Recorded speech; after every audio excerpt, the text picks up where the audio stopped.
வணக்கம் பேரண்ட்ஸ். இன்னைக்கு நம்ம பேச போறது ரொம்பவே முக்கியமான ஒரு டாபிக். இந்த குழந்தைகள் வாசிப்பு திறன்ல ரொம்ப பின்தங்கி இருக்கிறது.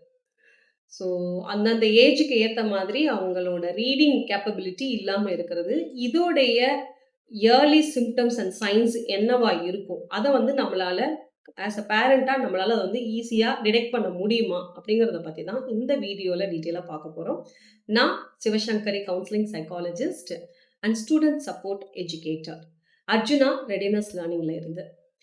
ஸோ ஃபர்ஸ்ட் திங் என்னோட குழந்தை சரியா வாசிக்க மாட்டேங்கிறாங்க. ஸோ இதுக்கு நான் எந்தெந்த ஏரியாலாம் ஃபர்ஸ்ட்டு ஒவ்வொன்னா நான் நோட்டீஸ் பண்ணணும் ஆஸ் அ பேரண்ட்டா அப்படிங்கிறத நான் ஸ்டெப் பை ஸ்டெப் சொல்றேன். ஸோ அதில நீங்க முதல்ல தெரிஞ்சுக்க வேண்டிய ஒரு விஷயம் என்ன அப்படின்னா, ஜென்ரலாவே குழந்தைங்க சரியா அந்த வாசிக்கல அப்படிங்கும்போது நெறைய விஷயங்கள் பண்ணுவாங்க. அத அவாய்ட் பண்றது, அந்த நேரம் சாக்கு போக்கு சொல்றது, இல்லன்னா படிக்கவே உட்கார வர்றதில்ல. ஸோ இதெல்லாம் பார்த்த உடனே பேரண்ட்ஸ் ஆகிய நாம என்ன சொல்லுவோம் அப்படின்னா, அவனுக்கு ரொம்ப சோம்பேறித்தனம், சுத்தமா அவனுக்கு வளையவே மாட்டேங்குது படிக்கிறதுக்கு. அதே நேரத்தில பார்த்தீங்க அப்படின்னா, அவனுக்கு அத படிக்கிற அளவுக்கு அவனுக்கு கேப்பபிலிட்டி இல்ல. அப்புறம் ஒரு நேரம் நம்ம சொல்லக்கூடிய ஒரு விஷயங்கள் என்ன அப்படின்னா, நெறைய படிக்கணும்னு சொன்னா தான் அவன் நெறைய சாக்கு சொல்லிட்டு, அங்க இங்கேன்னு சொல்லி டீவியேட் பண்ணுவான். அப்படிங்கிற மாதிரிலாம் சொல்லுவோம். ஸோ இது அந்த குழந்தையோட லேசினஸோ, இல்ல அவனுக்கு கற்றல் திறன் மொத்தமா குறைபாடா இருக்கு அப்படிங்கிறதோ, இல்ல நம்ம சரியா வளர்த்தல அப்படிங்கிறதோ கிடையாது. ஸோ இது இந்த குழந்தைக்கு எதனால ஏற்படுது அப்படின்னு பார்த்தீங்கன்னா, ஃபர்ஸ்ட்டு திங் அந்த குழந்தை ரீட் பண்ணும்போது என்ன மாரி ரீட் பண்றாங்க அப்படிங்கிறத நம்ம பார்த்தாலே, நம்ம குழந்தைக்கு கற்றல் திறன் அதாவது வாசிப்பு திறன்ல குறைபாடு இருக்குதா? இல்ல அதற்கான வர்றதுக்கான சிம்ப்டம்ஸ் இப்பயே தெரியுதா? அப்படிங்கிறத நம்ம ரொம்ப ஏர்லியராவே தெரிஞ்சுக்க முடியும். ஸோ ஃபர்ஸ்ட்டு திங் அந்த குழந்தை படிக்கிறபோது அந்த letter B and D. So இந்த 2யும் மாத்தி மாத்தி சொல்லுவாங்க. பிக்கு பதிலா டி சொல்றது, டிக்கு சொல்ல வேண்டிய இடத்துலலாம் பின்னு சொல்றது. ஸோ அந்த மாரி பி அண்ட் டி. ஸோ இத அவங்களுக்கு ஒரு கன்ஃப்யூஷன்ஸ் இருக்கும். அதே மாதிரி தான் பி அண்ட் கியூ. ஸோ இந்த 2யுமே பார்த்தீங்கன்னா, பார்க்குற இடத்துலலாம் அந்த குழப்பம் வரும். ஸோ இந்த மாதிரி ஒரு எழுத்த வாசிக்கும்போது, அந்த சவுண்ட்ஸ்லயுமே அவங்களுக்கு அ அவங்களுக்கு தெரியாது. அதாவது பி அப்படிங்கிற இடத்துல நம்ம டி அப்படின்னு சொல்றது. அது மாரி டி அப்படின்னு சொல்ற இடத்துல பிக்குள்ள அந்த சவுண்ட குடுக்குறது. ஸோ அப்ப இந்த இடத்துல நம்ம புரிஞ்சுக்க வேண்டியது, குழந்தைக்கு இன்னுமே கூட அந்த சவுண்ட்லயுமே அதுக்கு இன்னும் தெளிவு இல்ல அப்படிங்கிறது தான். ஏன்னா, ஒரு எழுத்த அவங்க பார்த்த உடனேவே ஃபர்ஸ்ட் அந்த லெட்டர் ரெகக்னைஸ் பண்ணணும். அப்புறம் அதோட சவுண்ட அவங்க புரிஞ்சுக்கணும். அத மெமரியில ஏத்தணும். ப்ராசஸ் பண்ணணும். அப்ப இத எங்க பார்த்தாலும் இதுதான் அந்த லெட்டர் அப்படிங்கிறத சொல்லணும். இவ்ளோ விஷயங்கள் அந்த இடத்துல நடக்கணும். ஸோ அடுத்ததா நம்ம தெரிஞ்சுக்க முக்கியமான ஒரு விஷயம் பார்த்தீங்கன்னா, ஸோ ரீட் பண்றத அவாய்ட் பண்ணுவாங்க. ஸோ அதுதான் 2வது நம்ம பார்க்க வேண்டிய ஒரு முக்கியமான இடம். நம்ம வாசிக்க சொல்லி நம்ம கொடுக்கும்போது தான், அவங்க அப்படி புக்க ஓப்பன் பண்ணோனே, "அம்மா எனக்கு டயர்டா இருக்கு, வயிறு வலிக்குது, எனக்கு டாய்லெட் போணும். அதுக்கப்புறமா நான் அப்புறமா கொஞ்ச நேரம் கழிச்சு பண்ணட்டுமா?" ஸோ இந்த மாரி சாக்கு போக்கு சொல்லி, முடிஞ்ச அளவுக்கு அந்த இடத்துக்கிட்ட நம்ம நெருங்க விடாம பண்றது. ஸோ படிக்கணும், ரீட் பண்ணணும் அப்படின்னாலே அவங்க இவ்ளோ விஷயம் சொல்லி அத அவாய்ட் பண்ணுவாங்க. ஸோ இந்த அவாய்டன்ஸ நம்ம குழந்தை அடிக்கடி பண்றாங்களா? அப்படிங்கிறதையும் நம்ம செக் பண்ணிக்கணும். நெக்ஸ்ட் நம்ம பார்க்க வேண்டிய முக்கியமான ஒரு இடம். அதாவது ரொம்ப very slow or broken reading அப்படின்னு சொல்லுவோம். ஒரு ஒரு ஒரு வேர்ட் அவங்க வாசிக்கணும் அப்படின்னா, ரொம்ப நிறுத்தி நிதானமா ரொம்ப யோசிச்சு இது கரெக்ட் தானான்னு சொல்லி ஒரு டவுட்லயே அத சொல்லுவாங்க.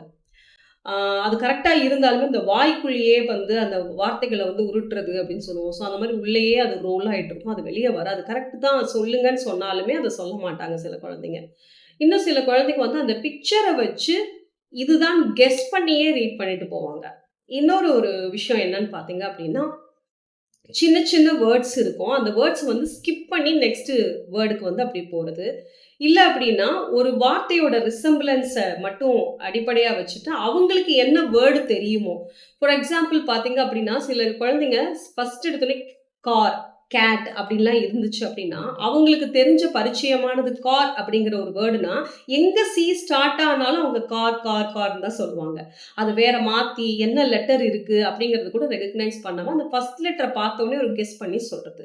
ஸோ இந்த பேட்டர்ன் குழந்தைங்க தொடர்ந்து பண்றாங்களா? அப்படிங்கிறத நீங்க வாட்ச் பண்ணணும்.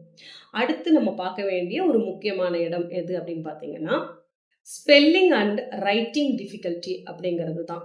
ஸோ இப்போ பார்த்தீங்கன்னா, சிம்பிளான வேர்ட்ஸ் தான் இருக்கும். அந்த வேர்ட வந்து மிஸ்ஸ்பெல் பண்ணுவாங்க. ஆ எப்படி அப்படின்னா, இப்ப வந்து அ ஆ ஆர்ங்கிற லெட்டர் பார்க்குறாங்க அப்படின்னா, அதுக்கு பதிலா சம்மந்தமே இல்லாம வேற ஒரு லெட்டர வந்து அந்த இடத்துல சொல்றது. அது மாரி சில குழந்தைங்க பார்த்தீங்கன்னா, பார்க்குற லெட்டர் ஒண்ணா இருக்கும். தனியா கேட்கும்போது அதோட சவுண்ட கரெக்ட்டா சொல்லுவாங்க. குரூப்பா வரும்போது அதோட சவுண்ட வந்து கம்ப்ளீட்டா வேற மாரி சொல்லுவாங்க. ஃபார் எக்ஸாம்பிள் சொல்லணும்னா, லெட்டர் ஐ அதோட சவுண்ட் என்னன்னு கேட்டோம்னா, அப்படிங்கிறத சொல்லுவாங்க. பட் அது வந்து ஒரு வேர்டுல வரும்போது அந்த இடத்துல வந்து ஐன்னே சொல்லுவாங்க. ஸோ இந்த மாதிரி சவுண்டுக்கும் சரி, அந்த லெட்டருக்கும் உள்ள அந்த டிஃபரன்ஷியேஷன் வந்து தெரியாம மிஸ்ஸ்பெல் பண்றது. ஸோ இந்த பேட்டர்ன் நம்ம குழந்தைகிட்ட தொடர்ந்து இருக்குதா? அப்படிங்கிறதையும் நம்ம கவனிக்கணும். இப்ப நான் சொன்ன இந்த எல்லா விஷயங்களும் என்னோட குழந்தைகிட்ட நான் 1, 2 விஷயங்கள் வந்து நான் தொடர்ந்து பார்த்துட்டே இருக்கேன். பேட்டர்ன்ஸ் பார்க்குறேன். லைக் பார்த்தீங்கன்னா, லெட்டர்ஸ வந்து மிஸ்ப்ரொனன்சியேஷன் பண்றது, மிஸ்ஸ்பெல் பண்றது, அதே மாதிரி லெட்டர்ஸ வந்து ரிவர்ஸ்ல எழுதுறது. அதே மாரி வார்த்தைகள் தெரிஞ்சாலுமே அத வந்து வெளியில சவுண்ட் பண்ண மாட்டாங்க. வாய்க்குள்ளேயே போட்டு உருட்டிட்டே இருக்கிறது. இல்ல அப்டின்னா நமக்கு கேட்காது. அவ்ளோ ஹஸ்கி வாய்ஸ்ல அத சொல்றது. இந்த மாரி விஷயங்கள்லாம் நம்மளால பார்க்க முடியும். இதுக்கெல்லாம் என்ன ரீசன்னு பார்த்தீங்கன்னா, பெரும்பாலும் இந்த கற்றல் திறன் குறைபாடுல அதுவும் குறிப்பா இந்த வாசிப்பு திறன்ல வந்து பிரச்சனை இருக்கக்கூடிய குழந்தைகள் ஃபேஸ் பண்ணக்கூடிய பெரிய ப்ராப்ளமே லோ கான்ஃபிடன்ஸ் தான். ஸோ அதுக்கு காரணம் என்ன அப்டின்னா, நம்ம வந்து எத்தன தடவ சொல்லிக் குடுத்தாலும் உன்னால புரிஞ்சுக்க முடியலையான்னு கேட்கறதாகட்டும், இல்ல நீ படிக்கணும் அப்டின்னாலே வந்து நீ ரொம்ப வந்து உனக்கு வேப்பங்காய் போல அது கசக்குது உனக்கு அப்டின்னு அடிக்கடி இந்த வார்த்தைகள் சொல்றதாகட்டும். ஸோ இதெல்லாம் நம்ம தொடர்ந்து அந்த குழந்தைங்களுக்கு சொல்றதோ, இல்ல லேபிளிங் பண்றதோ, இல்ல கம்பேரிஷன்ஸ் குடுக்குறதோ, சிப்லிங்ஸோட கம்பேரிஷன் குடுக்குறதோ, அந்த குழந்தை எப்டி ஃபீல் பண்ணுவாங்க அப்டின்னா, என்னால இத வாசிக்க முடியாது. எனக்கு இது வரல. ஸோ அதனால இது எனக்கு பிடிக்கலங்கிற மாதிரி ஒரு ஐடியேஷனுக்கு வந்துட்டாலே, அதுக்கப்புறம் அவங்களுடைய கான்ஃபிடென்ட் லெவல நம்ம கெயின் பண்றது அப்படிங்கிறது ரொம்ப சிரமம். ஸோ நான் இப்ப சொன்ன சிம்ப்டம்ஸ் குழந்தைங்க கிட்ட இருக்குது அப்படின்னா, இம்மீடியட்டா ஒரு இன்டர்வென்ஷன் சீக் பண்றது தான் பெஸ்ட்டு ஐடியாலஜி அப்படின்னு நான் சொல்லுவேன். ஸோ நம்மளோட அர்ஜுனால பார்த்தீங்க அப்படின்னா, அவங்களுக்கு ஒரு ஸ்ட்ரக்சரல் ஃபவுண்டேஷன் இன்டர்வென்ஷன் ப்ரோகிராம்ஸ் வந்து இருக்கு. ஸோ இதில வந்து நம்ம ரீடிங், ரைட்டிங் அதுக்கப்புறம் பார்த்தீங்க அப்படின்னா, அவங்களோட ஸ்பெல்லிங் இது எல்லாத்தையுமே இம்ப்ரூவ் பண்ணக்கூடிய எல்லா விதமான ஒன் ஆன் ஒன் ட்ரெய்னிங் வந்து நம்ம இங்க குடுத்துட்ருக்கோம். ஸோ உங்களுக்கு ஆன்லைன்லயும் இருக்கு, ஆஃப்லைன்லயும் நீங்க எடுத்துக்கலாம். ஸோ இது பத்தின டீட்டெயில்ஸ் உங்களுக்கு வேணும் அப்படின்னா, ஸ்க்ரீன்ல தெரியிற எண்ண நீங்க தொடர்பு கொண்டுக்கலாம். உங்களுக்கு இது தொடர்பா ஒரு பேரண்ட்டுக்கு என்னென்னலாம் தேவைப்படுது அப்படிங்கிறத நீங்க கமெண்ட்ல மறக்காம சொன்னீங்கன்னா, அடுத்தடுத்த வீடியோஸ் அண்ட் டிப்ஸ், கைடன்ஸஸ் நான் ரிலேட்டடா உங்களுக்கு வீடியோ அப்லோட் பண்றேன். அடுத்த ஒரு வீடியோல மீண்டும் சந்திப்போம். Happy parenting!